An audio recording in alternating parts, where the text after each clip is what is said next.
Welcome back, my little shadow demons, to What to Watch Now, where we talk about what's streaming on Netflix right now. And in today's episode, we are going to be talking about what I thought was going to be a never-ending journey of Supernatural Season 1, Episode 16, Shadow. That's right, if you haven't heard already, like a day or two ago from this recording, it came out that Season 15 will be the last season for Supernatural. I'm devastated. Are you devastated? Because I'm devastated. It's just one of those amazing shows that it has a great formula and lovable characters. You could do it forever. And something that stood out about this show, amongst other shows, was the commitment of the cast. And this is why I actually, in the long term, of their lifespan, Jensen and Jared, I'd like to know why they left the show, because not that long ago, like, I don't know, maybe 2 years ago or something, I think I was looking online at they actually have a Supernatural con, and literally the cast just goes and takes pictures with the fans and does kind of Q&A type things. They're really, really, like, giving to their fans. It's really nice. They clearly are very appreciative of the fandom. And they openly, I mean, Jared, you can look it up, like, Jared openly is saying, we will do this until there's nothing left. We will do this until it's not cool anymore. Like, we are happy to do this till the day we die type thing. And to hear that they got canceled, I mean, I don't know. There's only really two options that are the most obvious. Is one, they changed their mind, they're older. They wanted to go out while they're still, hip and cute. They don't want to be totally old men. And not that would be a negative thing. Like I said, the show's so good. I would totally watch 70-year-old Jensen and Jared kicking ass, or Sam and Dean. But maybe their workload is a lot. I imagine they don't get to spend as much time as they'd like to with their family, and this is like a kind of a golden opportunity to retire and be with their loved ones, and I wouldn't blame them for that. And the other one is maybe some executive came in and for whatever reason just wanted to cancel it. Who knows? I mean, I would love to know in the long run is what I'm saying. Just, I wouldn't be mad at anyone. Just curious. But overall, definitely support the series going forward and get excited, because that is what this podcast is all about, is we are going over kind of the journey. So even though it's ending, ours is just beginning. So come on for the ride. Now, before we go into this, I just wanted to say, no, you are not crazy. You did not miss anything. This is episode 16, not 15. There was no accidents. I did skip Benders on purpose. The only other episode I have skipped is Skins, and the reason why I skipped both of these is they are incredibly boring to me. I cannot even rewatch them and have any interest in talking about it. All you need to know is Sam gets kidnapped, amongst others, and they think it's a monster, but it turns out it's just a scary hillbilly family that likes to hunt humans. And there's nothing supernatural about that, and I don't give a shit if it's not supernatural. So, yes, I skipped Benders. We didn't lose anything. We're in Shadow. This is actually way more important of an episode that I'm happy to dive into. So when we start off, it's in Chicago, Illinois, which, by the way, they played the worst fucking blues music. I'm sorry to offend anyone. Actually, I don't really care. I motherfucking hate Chicago blues. There's different types of blues, and Chicago blues sucks. I just cannot get into it. It's super repetitive, but that's just my personal thing. I wish I knew off the top of my head, but a Twitter user actually contacted me, interestingly enough, and informed me that for some weird legal reason, Netflix didn't get the licensing only on the first season of music, which is super weird, which is why when I keep commenting about the corny soundtrack, that there was better music in place, and it's just for this one season they had to fill stuff in so it could be on Netflix. Anyways, so our girl's walking through the street, she's listening to her music, and she feels like she's being chased. She makes it to her apartment thinking she's safe, fun little red herring or trick of the eye, and unfortunately she's not safe because she gets attacked and slaughtered to death by a shadow. Super weird. A shadow. Someone in like a goofy Halloween-esque Scream outfit, clearly, with a projector put against the wall. These are moments that I'm like, I love you, Supernatural. Good, bad, corny. I'm still into it. You're still selling me on the whole thing. So we get joined up by the guys that are going to investigate her death and what that was. And they said something really interesting. They go in as kind of like house inspectors or whatever. And when they're in there, when they're going to go investigate the case, Dean points out that these outfits are corny, that Dad never had to use these costumes and he did just fine. And I'm like, whoa, wait a minute. These are moments where if you've watched Supernatural as a whole like I have, these little moments stand out to you because you think about it, and the only way to get anything done, to be honest, is to fake an identity to get close to someone. It keeps them from asking questions. You don't have to break into anyone's house. Well, I mean, not that they don't do that. What I'm trying to say is it's the easiest way to go about it. So I'm like, how the fuck was John doing all of this shit by himself? Like, how was he getting any information? And also, to be honest with you, this is another, and I'm going on a bit of a tangent here, but it's all necessary. But interestingly enough, on my other podcast, Mystery Storytime podcast, we found out from a paranormal investigator, Amy Bruni, that apparently, or was it Adam? It was Adam Berry or Amy Bruni, one of them, told us that actually when they go into the town hall area to get information, apparently the people can kind of put up a fight or there can be some confrontation of some sort because, you think these historians would be so excited to share the town's history because they have no one else who's fucking interested. But apparently some of them can be kind of religious and have a strong feeling against the idea of ghosts and looking for them and being associated with that, which is really interesting, but it's public information, so they cannot stop you from looking that stuff up.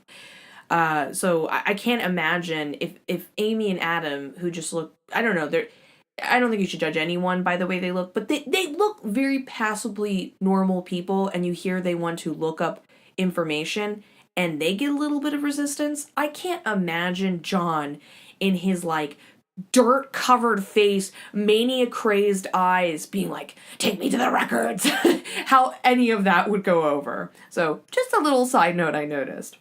Well, anyways, so they go in there, and the woman who is the landlady of the place said that she could have sworn this woman would have been attacked by, like, a wild animal, the way she was attacked.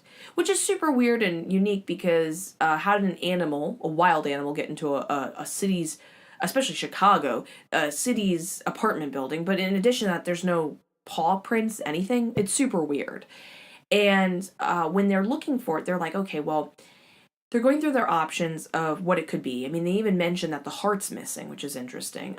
But that doesn't match up with the whole lunar cycle. So in this world, that werewolves take hearts, but it's only to take hearts over the lunar cycle. They don't just do it willy-nilly.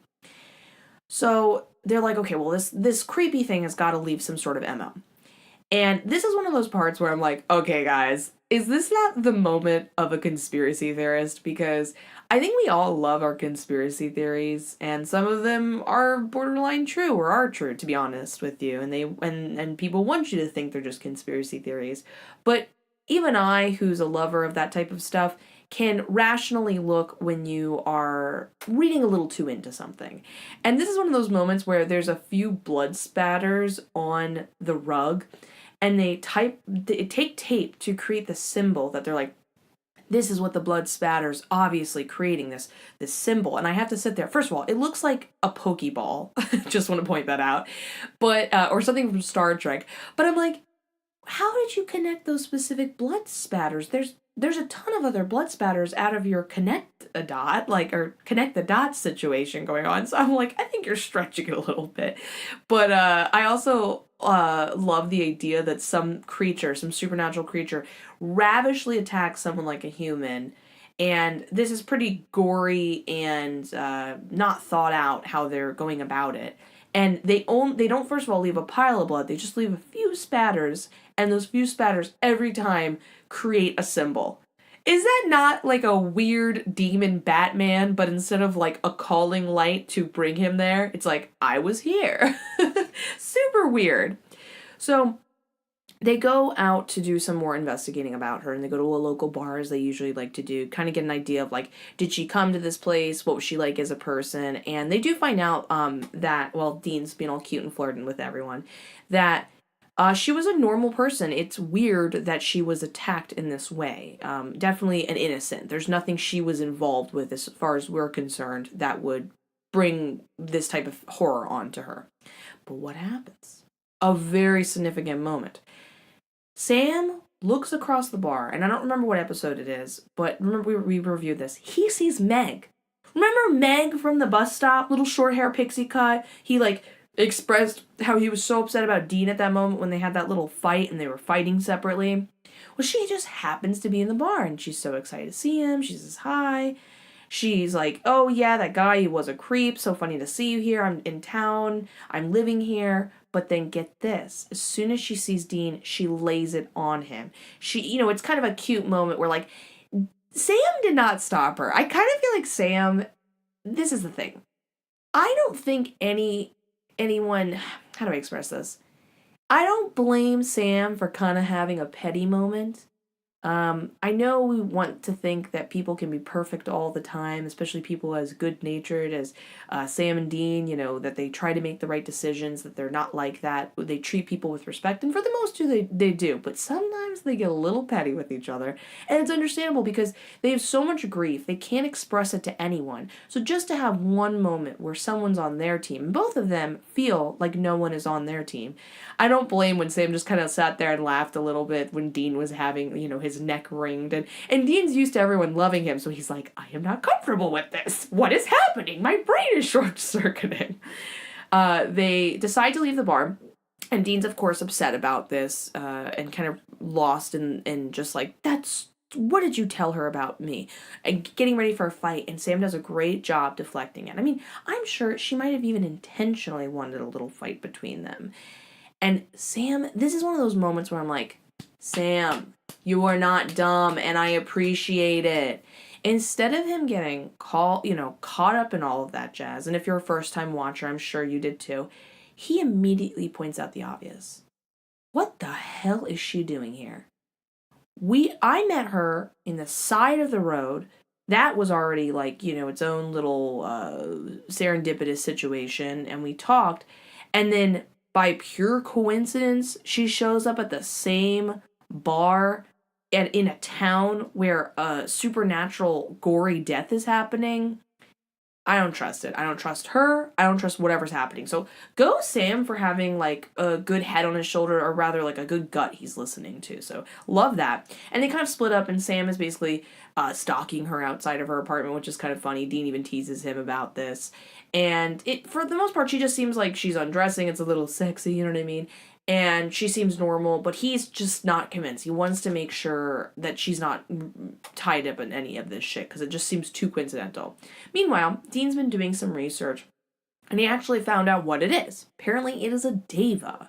The symbol, the thing that the little pokeball on the ground, is a symbol of Zoroastrian, which, by the way, like I said, I mentioned in my podcast, we like to go into this type of stuff. I think I'm definitely gonna look into this and see what information I can find, because I'm really, like, we do demon and ghost stories like all the time, but we really are looking for lately we've been really interested in kind of in occulty type stuff or things like this. So Zoroastrian apparently is 2,000 years created 2,000 years before Christ, so it's a crazy old religion. And the sigil, this blood is a sigil form for the deva. They describe it as like a demonic pit bull that you can potentially control and use to attack whoever you want, but that in reality, because he describes it as this, like, it's kind of like they described the same idea with the whole Grim Reaper. You are not meant to control these things, and they can bite the hand that feeds them, so to speak.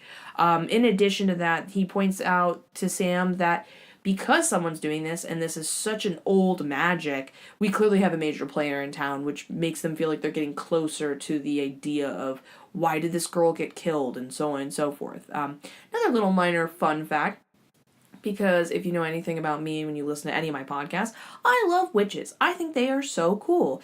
Witches do exist in real life, modern day witches. They can be from any religion, but it's just the witchcraft themselves they do. Anyways, witchcraft, they do sigils, and sigils are really interesting because I think there's a bit of parapsychology behind it. You can do a sigil too. You can do whatever you want. The belief, by the way, as far as witchcraft is concerned, is that anyone can be a witch. That there's no one person who's, like, it's not something you're born with. It's just like you can do it, is what I'm saying.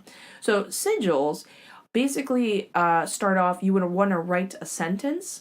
Say something you want, the thing you want to create, manifest, whatever, and you will say it in present tense. So let's say you want to lose weight. You would say, I am a healthy weight. And then what you do is you knock out, I think it's vowels and then repeating letters, something like that. I can't remember. But you bring it down, this recipe of cutting out letters, until you only have a couple letters left. Kind of like maybe there's only like 7 left or something. And the way you create the sigil is you would create a circle. You don't have to create a circle, I've seen, but the most common one is you create a circle, and you want to fit all of these letters into the sigil to create a new symbol. So it looks very abstract. You wouldn't obviously be able to see there's a W in it. You get what I'm saying? And the idea is that when you look at this sigil, when you are either thinking, meditating, you're casting a spell, there's even sex magic too. Anything where you are kind of putting your energy and looking at this, you are subconsciously unlocking it. It's like you're just clearing your head and seeing it. And sometimes by just seeing the sigil regularly, you're like giving it a belief in power subconsciously. So it's really interesting. I just thought you would like hearing about that. Anyways, going on. So, also, side note, Sam makes fun of Dean and says, when is the last book you read? This is in the same conversation. And this is just a side little petty moment for me. I'm like, what the fuck are you talking about? Why does everyone get on Dean about what he reads? Is he not reading a book to you right now? He might not have read the latest Great Gatsby. He might not have read Great Gatsby, but he has read more occult books than like humanly possible. More than Gandalf from Lord of the Rings. So I'm just gonna point that out. They're very, very smart. It's kind of like if you're into Gravity Falls. I think it's Grunkle Stan always gets seen as stupid or put that way, but if you learn the little information he had, he was able to reconstruct a very intense machine. You realize he's more intelligent than people give him credit for. So it's kind of like a similar idea. So Grunkle Stan and Dean. Anyway, so I'm just looking at my notes. So Sam follows her because the girl Meg does eventually leave, so something is up. And he follows her to an abandoned building where he has to crawl up an elevator shaft. I love how cool that looked. And he sees that she's performing some sort of dark ritual. So clearly she is doing something. There is some sort of attack happening. And he comes back to Dean to give him the information and be like, guess what? I saw it. Definitely it's Meg. Meg's doing something creepy. We don't know why or for what reason. And Dean thinks, well, maybe there is a reason. He shows him the information that the girl that got attacked, she was adopted. And where was she born before she was adopted? Lawrence, Kansas. Just like him. It leaves them kind of keep asking the question, what is with Lawrence, Kansas?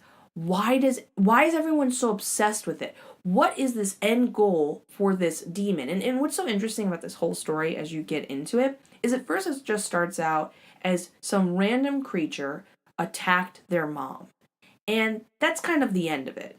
But when psychic powers start to get involved and there's a repeating death cycle for other victims that have nothing to do with Sam, and they also have psychic powers, and everybody's from Lawrence, Kansas, it's this constant repeat, you're left really confused and realizing that there's something bigger at play, that maybe killing this demon might not be enough, or is it even possible? They seem like a very big player, as it was kind of discussed before. both of the boys agree, okay, so, our backs are pushed against the wall. Maybe we, as a pair, are not enough. So Dean calls into their dad, just to, by pure chance. Keep in mind, they have not seen him yet. We know as an audience he's alive and well. And that's another thing. He's suspiciously in the shadows. We don't really know why, but they haven't really gotten to, meet up with their dad. So they're just kind of just hoping and seeing maybe by chance, because they're so close to the demon that they're hunting, he'll show up hearing this, and it's a big deal. They end up going into an interesting conversation that, again, these are moments that I feel like most define Sam and Dean as their relationship evolves, because the first 2 or 3 seasons, Sam's super in denial that he is a hunter, that he's going to keep doing any of this stuff, while Dean's also super in denial about what it means to have a healthy relationship and the idea of having family be brought together, and the long term, even what he wants, you know what I mean? He doesn't allow himself to have any dreams. Sam ends up divulging that he wants to go back to school. To him, once they finish hunting this demon and killing it, that's kind of the end for him.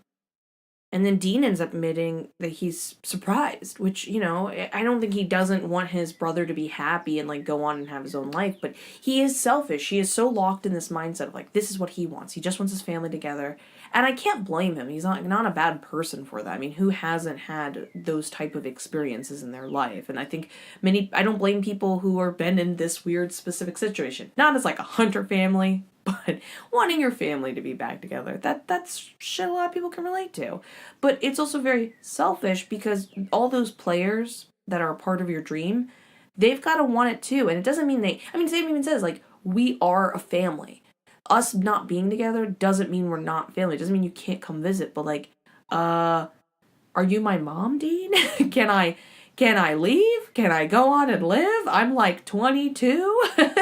So it's really interesting, because you kind of get to see those moments when how much Dean depends on Sam as much as he rags on him.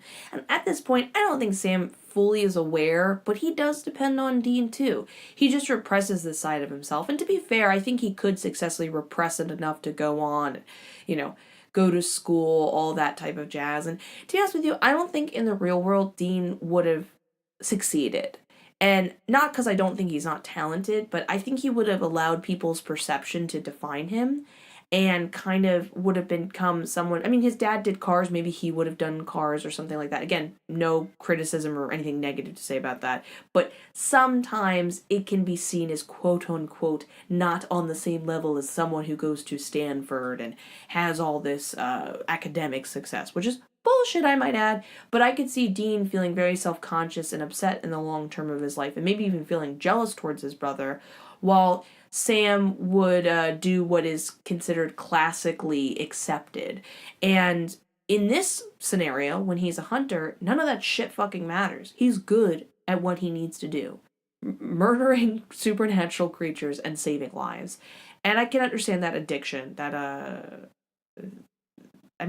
perfectly put, addiction. Don't you understand? I feel like this is probably the best way to make that subject understandable. That's a common thing that happens time and time again. Why do people choose to be superheroes? And I think the biggest one is just that addiction, that adrenaline rush.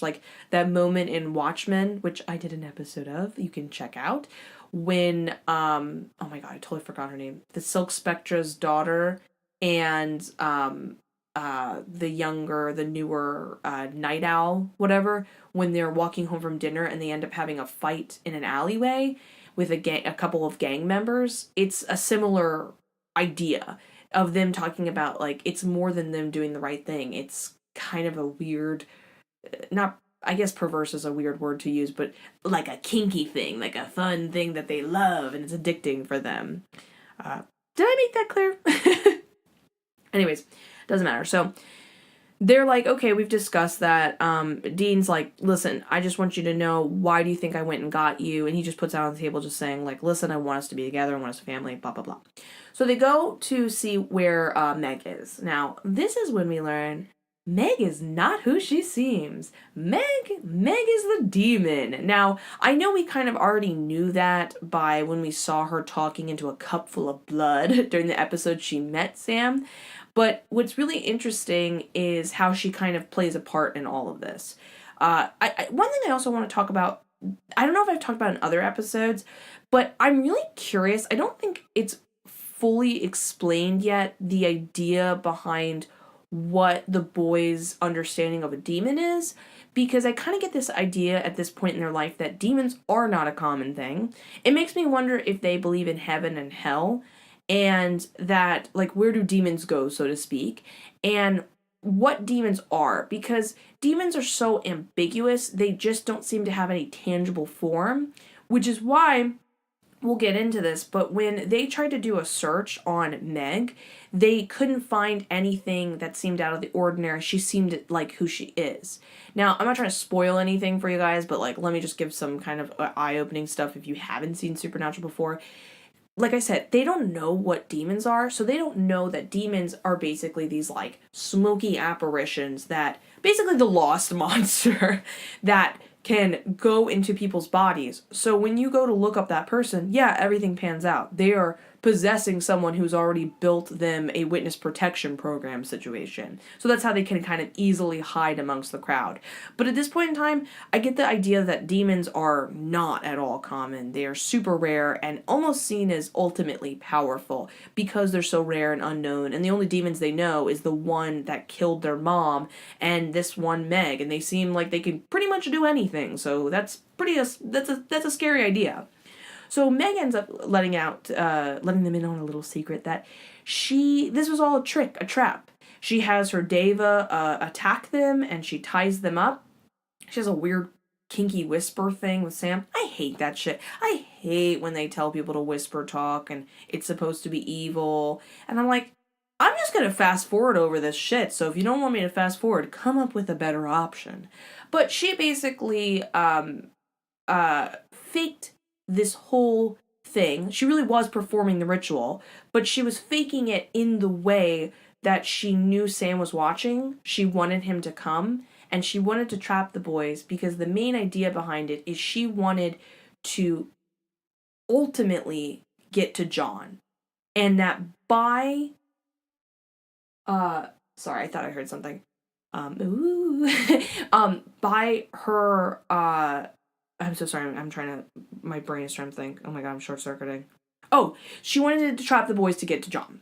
Now, they thankfully get out, they push her out a window, and she appears to die. That's what's seen, or whatever. That's what happens to her, unfortunately. I think she's attacked by her Deva, or whatever. Because again, they said, you can't hold on to those things.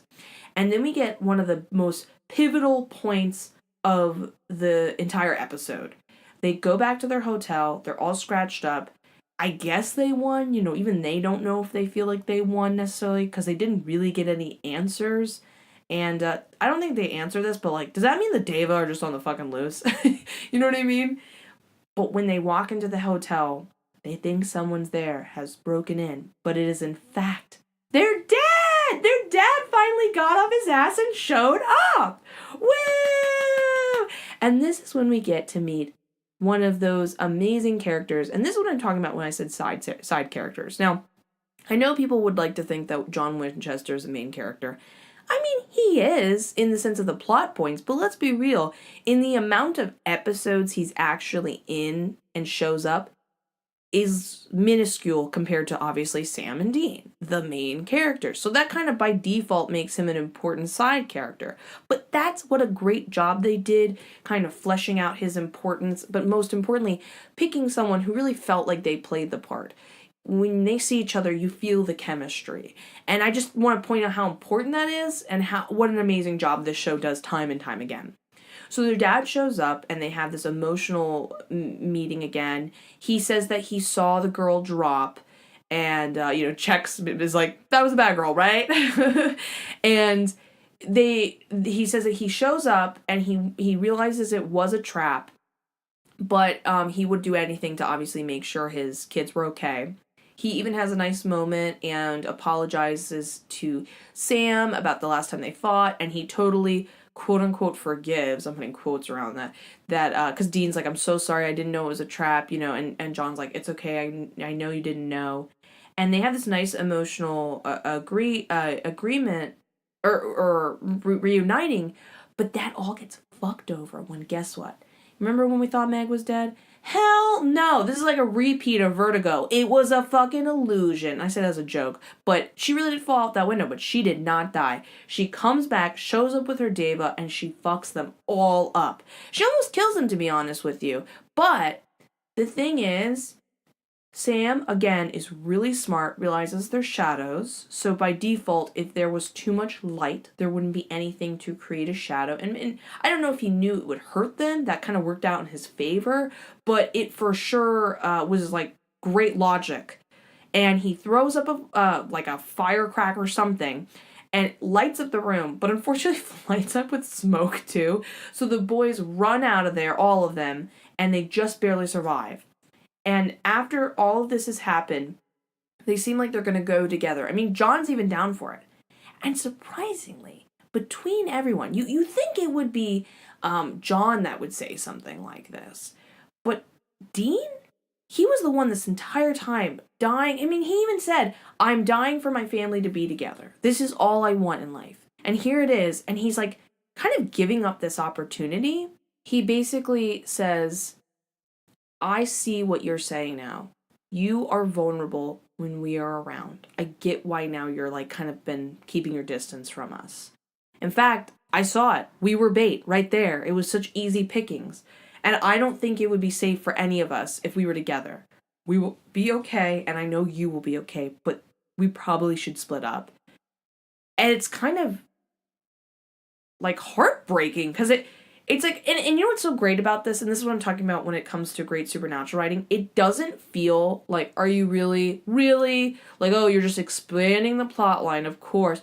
No, it makes sense, but it also, it keeps the plot line moving forward in a way where we can go back to kind of that formula, that plot formula of like just the boys hunting ghosts and talking about their dad again. But we get at least a little bit of movement. We know the dad doesn't cares about them. We get a little more information about the demon, all that jazz.